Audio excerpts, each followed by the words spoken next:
Hello everyone, welcome back to my channel. ಇವತ್ತು Saturday ನನ್ನ ಮಗನಿಗೆ ಪೇರೆಂಟ್ಸ್ ಮೀಟಿಂಗ್ ಇತ್ತು. ಹಾಗಾಗಿ ಸ್ಕೂಲ್ ಹತ್ರ ಹೋಗ್ಬಿಟ್ಟು ಪೇರೆಂಟ್ಸ್ ಮೀಟಿಂಗ್ ಎಲ್ಲ ಮುಗಿಸ್ಕೊಂಡು ಬಂದೆ.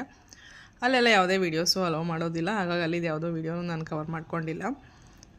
ಪೇರೆಂಟ್ಸ್ ಮೀಟಿಂಗ್ ಎಲ್ಲ ಮುಗಿಸ್ಕೊಂಡು ನಾನು ಇವತ್ತು ಚಾಮುಂಡೇಶ್ವರಿ ಅಮ್ಮನವ್ರದ್ದು ಹುಟ್ಟಿದ ಹಬ್ಬ ಅಲ್ವಾ, ಸೊ ಹಾಗಾಗಿ ನಾನು ಇವತ್ತು ಬಂಡೆಕಾಳಮ್ಮ ದೇವಸ್ಥಾನಕ್ಕಾದರೂ ಹೋಗಿ ಬರೋಣ, ಅಲ್ಲಿಗಂತೂ ಹೋಗೋಕ್ಕಾಗಲ್ಲ ಅಂದ್ಬಿಟ್ಟು ನನ್ನ ಮಗ ಮತ್ತು ನಾನು ಇಬ್ಬರು ಕೂಡ ಹಾಗೆ ಹೋಗಿದ್ವಿ. ಇವತ್ತು ಸ್ವಲ್ಪ ಫ್ರೀನೇ ಇತ್ತು ಅಂತಲೇ ಹೇಳ್ಬೋದು. ನಿನ್ನೆ ತುಂಬ ರಶ್ ಇತ್ತಂತೆ, ಇವತ್ತು ಕಡಿಮೆ ಇರ್ತಾರೆ ಅಂತಲೇ ಅಂದ್ಕೊಂಡು ಹೋದ್ವಿ. ಹಾಗೆ ಸುಮಾರಾಗಿ ಜನ ಇದ್ದರು. ಹಾಗೆ ಯಾವಾಗಲೂ ಮಂಗಳವಾರ ಶುಕ್ರವಾರ ದೇವಿ ಮೇಲಿಂದ ನೀರು ಹಾಕ್ತಾರಲ್ಲ, ಅದೇ ನೀರಲ್ಲ, ಇವತ್ತು ಅಲಂಕಾರ ಮಾಡಿರ್ತಾರೆ ಅಂದ್ಕೊಂಡು ಹೋದೆ ನಾನು. ಆದರೆ ಇವತ್ತು ಕೂಡ ನೀರು ಹಾಕ್ತಾನೇ ಇದ್ದರು, ತುಂಬ ಜನನೇ ಬರ್ತಿದ್ರಲ್ಲ. ಹಾಗಾಗಿ ಅಲಂಕಾರ ಮಾಡೋಕ್ಕಾಗೆ ಟೈಮೇ ಕೊಟ್ಟಿರಲಿಲ್ಲ ಅವ್ರಿಗೆ. ಅವ್ರು ಇನ್ನೂ ಇವತ್ತು ನೀರು ಹಾಕ್ತಾನೇ ಇದ್ದರು ದೇವಿ ಮೇಲಿಂದನೂ. ನಮಗೊಂಥರ ಸಮಾಧಾನ ಆಯಿತು, ನಮಗೂ ನೀರು ಹಾಕ್ಸ್ಕೊಳ್ಳೋದು ತುಂಬ ಇಷ್ಟ ಅಲ್ವ ಯಾವಾಗಲೂ. ಸೊ ನೀರು ಹಾಕ್ಸ್ಕೊಂಡು ಮನೆಗೆ ಬಂದ್ವಿ.